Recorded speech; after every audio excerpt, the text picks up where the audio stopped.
fratres carissimi, felicissimus situ cursus vester in litteras Christianas. Praeterito acroamate, dum evolvebamus apologeticum Tertulliani, inqueda verba eius incidimus, quibus Tertullianus invectus est in Traianum imperatorem atque in Plinium secundum, qui fuit consul in illa regione, quae appellatur Bithynia.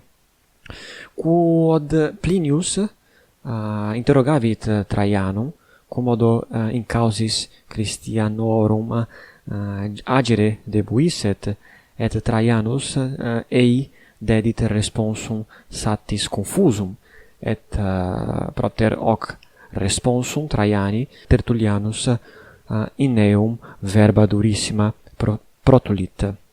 Bene, litere vero Plini ad Traianum est documentum antiquissimum imperii Romani de Christianis, est documentum quod in lucem editum est anno 112, et habemus non solum epistolam Plini ad Traianum, sed etiam rescriptionem Traiani ad Plinium, itaque magno pretio gaudent bine ille epistole. Itaque vobis velin compartiri, praesertim quod est resque agitur de Tertulliano, quem hoc tempore praesertim tracto.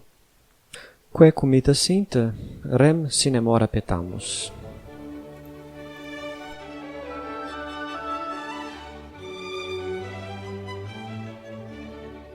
Gaius Plinius Cecilius secundus, cui nomento Plinius minor, natus est novicomi, anno 1 et 60. Ille primum fuit tribunus, deinde questor, praetor, et tandem consul factus est. Et cum accepisset consularem potestatem, Plinius missus est in regionem Bithyniae, et uic regioni prepositus est. Quod tempore cum munere suo fungeretur, multas Christianorum causas agere debuit.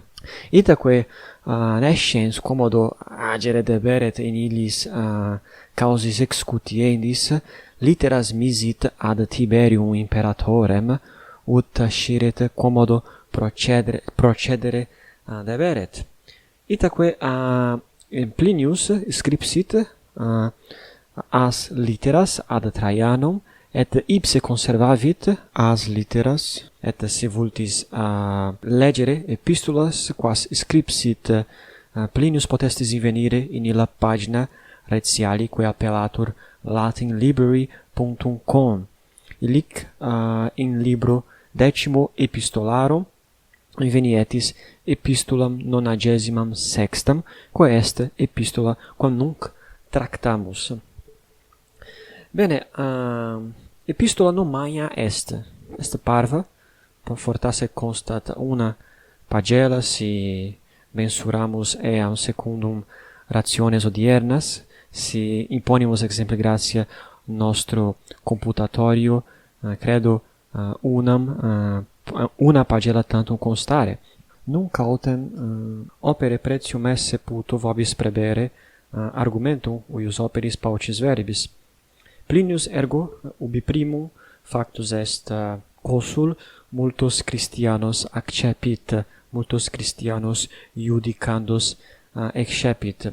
Quidem Christiani non post investigationem aliquam ab ipsu Plinio patratam sunt inventi, sed Christiani erant denuntiati, dest illi deferebantur quibusdam hominibus, et Plinio tradebantur.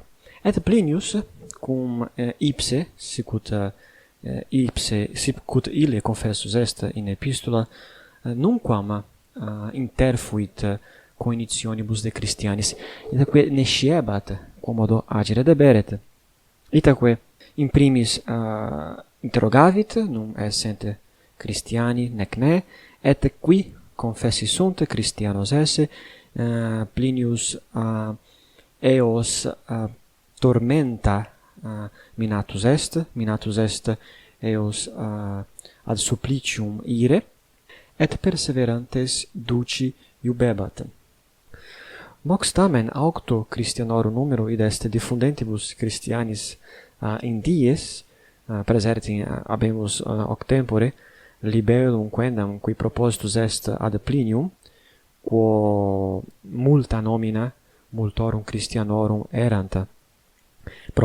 Libellus ille erat sine auctore, tantum propositus est, neque tamen constabat auctore, et quid Plinius tum eo tempore facere constituit ipso Pliniu preunte, tales Christianos cogebat appellare Deos paganos et imperatoris imagini ture et vino supplicare, ita, et Christu maledicere, id est homines qui deferebantur propter religione Christianam, debebant sacrificare Deis imperii Romani et imagini imperatoris Traiani, et quidem hoc faciebant, tum Christianos non esse testabantur, cum saltem non amplius Christianos futuros esse affirmabant.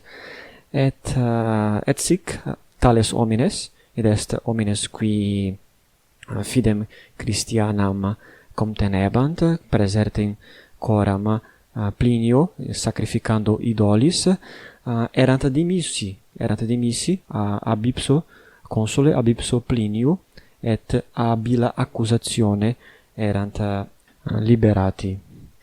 Quaestio tamen adhuc remanebat, id est, quod est crimen Christianorum? Plinius ac epistula refert verba illorum virorum et feminarum, qui erant Christiani, et qui postea fidem a fide a religione Christiana defecerunt, quid facerent, quid agerent illic in iis sectis quae vocabantur.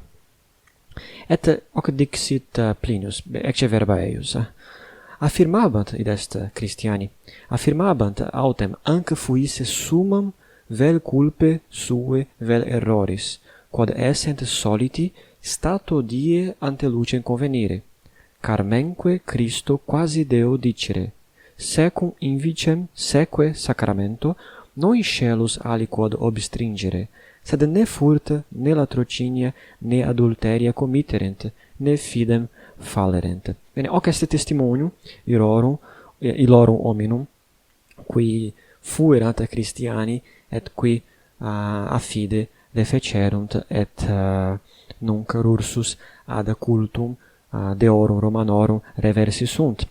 Et hoc affirmaverunt ergo nullum erat crimem, etiam ii qui ab renunciabantur a fide Christiana dicebant nullum crimem patratum esse in illis congregationibus.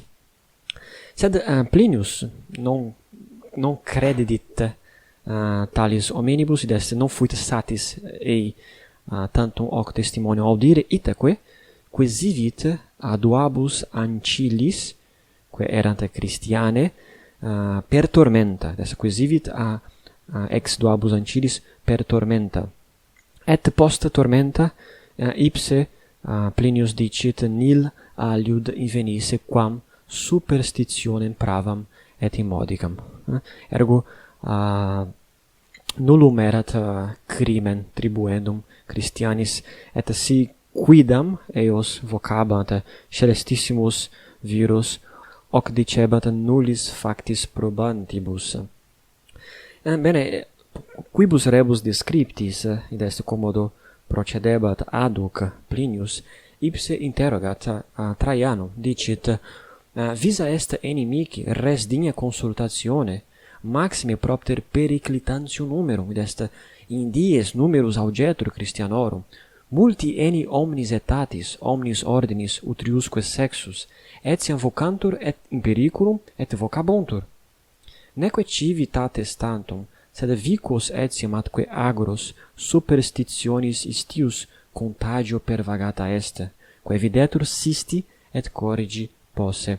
Bene, ergo Christiani erant ubique, iam pervagata erat, ut dixit Plinius, contagio illa, et Christiani erant omnis etatis, omnis ordinis, utriusque sexus, itaque timebat Plinius, et nescebat quomodo agere opus esset. Bene, tum Traianus rescripsit ei, et Plinius conservavit epistulam Traiani, et itaque habemus quid senserit imperator Traianus de Christianis, et habemus dicamus consilium eius, regulam eius ad Christianos iudicandos. Bene, et rescriptio Traiani est parva, ego possum legere tantum constat sex lineis, ecce verba Traiani. Actum quem debuisti mi secunde, in excutiendis causis eorum qui Christiani ad te delati fuerant, secutus es. Neque eni in universum aliquid, quod quasi certam formam habeat, constitui potest. Conquirendi non sunt, si deferantur et arguantur, puniendi sunt. Ita tamen ut, qui negaverit se Christianum esse, idque re ipsa manifestum fecerit, id est supplicando diis nostris, quam vis suspectus in praeteritum veniam ex penitentia impetret. Sine auctore vero propositi libelli, in nullo crimine locum habere debent, nam et pessimi exempli nec nostris seculi est. Bene, ex sunt Traiani verba, id est, non possumus constituere regula modum procedendi in universum. Itaque Plinio dedit facultatem diudicandi, id est discernendi in quoque caso quid agendum sit. Et ectamen verba sunt notissima, nomine quae retulit Tertullianus in suo opere apologetico. Hoc dixit Traianus ego rursus verba eius produco. Christiani conquirendi non sunt, si deferantur et arguantur puniendi sunt.